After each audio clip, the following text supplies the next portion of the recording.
This is Think Out Loud on OPB. I'm Dave Miller. For some artists, Portland is a place you leave when you hit it big. Makonnen Sharon, otherwise known as iLoveMakonnen, went in the opposite direction. The Atlanta-based rapper and artist had a massive hit in 2014, and then only 2 years later, he moved to Portland to get away from the pressure and the attention of the music industry and to be his authentic self. He never left. Makonnen will be performing this weekend at the Pride and Demand Queer Takeover. That's Friday and Saturday at the Star Theater. And he joins us now. It's great to have you on the show. Thank you for having me. You'd been making music for, 6 or 7 years when Tuesdays hit it just in a gigantic way. It blew up. It went platinum, got nominated for a Grammy, was on a bunch of best of lists. That was all a dozen years ago, a big chunk of time ago, half a lifetime ago, maybe. Yeah, definitely. Looking back, what do you most remember about those days when your life changed? I just remember never having time to myself, everyone chasing me around and making as many engagements and appointments as possible. It was a whirlwind of nonstop movement and excitement, and it got a little overwhelming.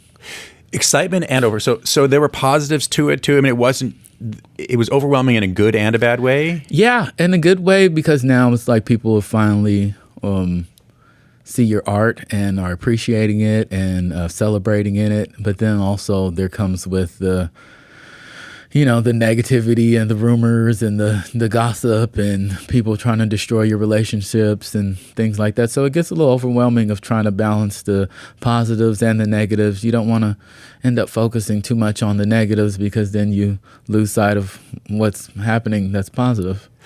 Had that been something like your dream? I mean, when you were just making music in your own room, or even, a blogger just writing about music. Yeah. I mean, did you dream about fame like that?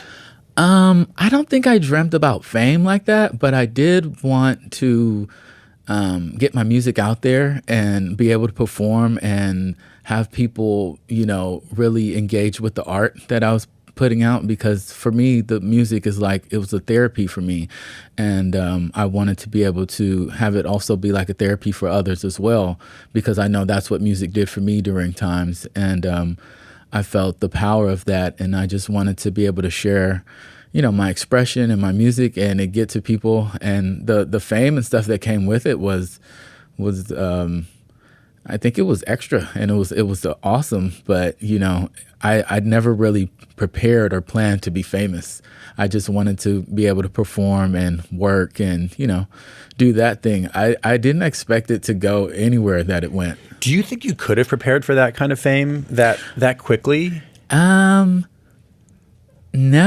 I don't think so. I mean, it's like improvising in real time. So it gets, I mean, at times I would remember being at places where, I know me all my life. So I know right now I have 6 good months of people saying that, oh, you're amazing, you're all this.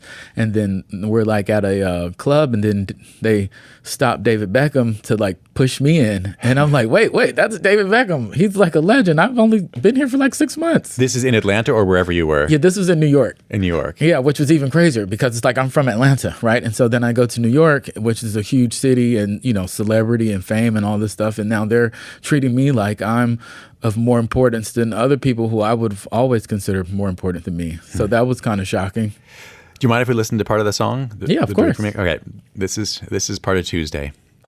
Club going up on a Tuesday. Got your girl in the cut and she Tuesday. Club going up on a Tuesday. Got your girl in the cut and she Tuesday. Club going up on a Tuesday. Got your girl in the cut and she Tuesday. Working Monday night. Do you ever just drive around or walk around now and then you hear someone playing that in their car? Not as much recently, but I do remember a few times when I do see people. I remember one time in New York on the expressway, and the guy was playing the song next door, and I rolled down the window expecting him to know who I was. You rolled down and looked at him saying, That's me. I'm looking at him like, hey man, that's my song, and he's just like, I don't know you, and just keeps driving. Why are you looking at me? Okay, so all of that is 2014, and then 2 years later, in 2016, you announced that you were fed up, and maybe it was a little bit totally hard to pin down, but maybe done with making music. Yeah. Why? I was on tour and overseas in May, and it just was not.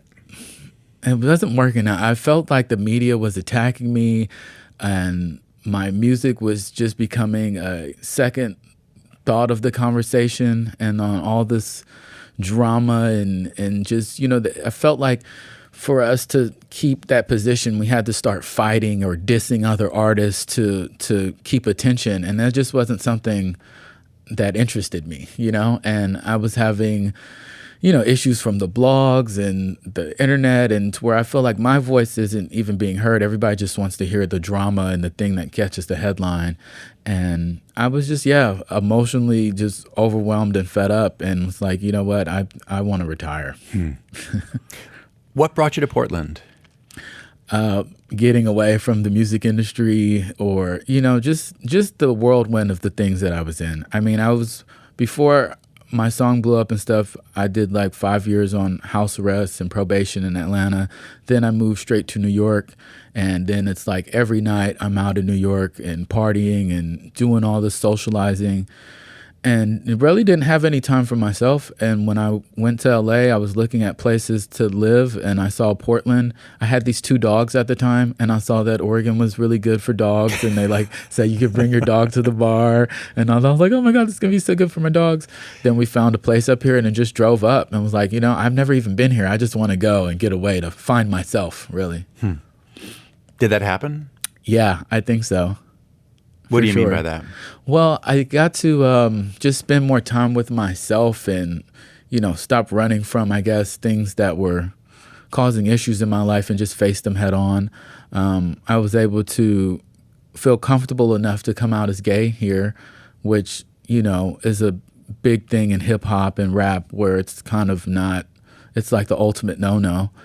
And just being here in Portland was able to see people living and just enjoying their life and really not caring about what others say about them, And for me, being in the media, a lot of the times the negativity and the comments and things would kind of get to me. And so here I was able to get to myself and see others just being themselves, and it kind of inspired me to, get that strength to just like, I just want to be myself and be out in public, whoever I am, anywhere, without having to hide. And I think that other younger artists or people that are in the same industry, it would help them, because a lot of these times when we I guess are trying to hide ourselves, we hide in substance abuse and other things like that. And I started to see it take down a lot of people, and they weren't able to, I guess, face the things with support, the way they should have.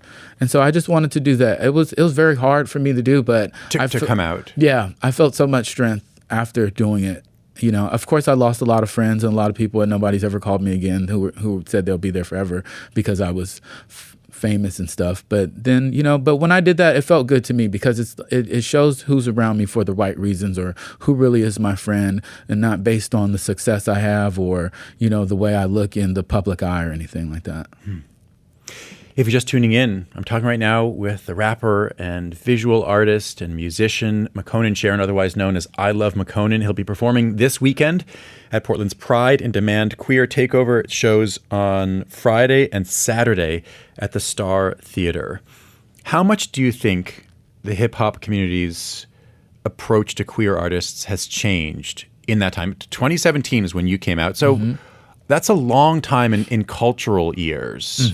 But how much do you think has changed? I think we've made some progress, but I don't think it's fully embraced or anything. I think for women, it may be a little easier to say that they're a lesbian or something, more so than a guy to come out as gay, because I think the hip hop and the rap thing is based on such macho-ness and everyone trying to be the the strongest, I guess. And I felt like with so many people hiding in hip hop and stuff, the strongest thing that I could do is come out as gay, And so, I just lived in the culture. I'm from Atlanta, Georgia. Like, I've seen this forever. And one of my things was I don't want to expose everybody else's closet, so I'll just expose my own.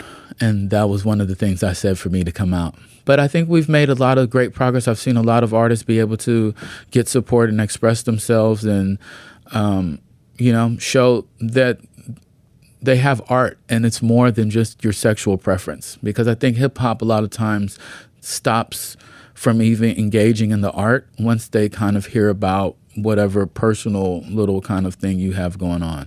And I think for me as an artist, I've always wanted the art to speak louder than the person.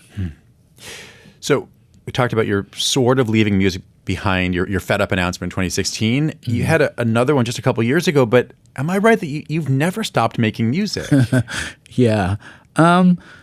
I love music. It is my therapy. But, I think sometimes when I announce my retirements and things, I think these are like the industry politics that I'm retiring from. You're done on some level. You're fed up with the music business in that moment, but you're not fed up with music making? Yeah, exactly. Like the music business and music industry, it's different than music making.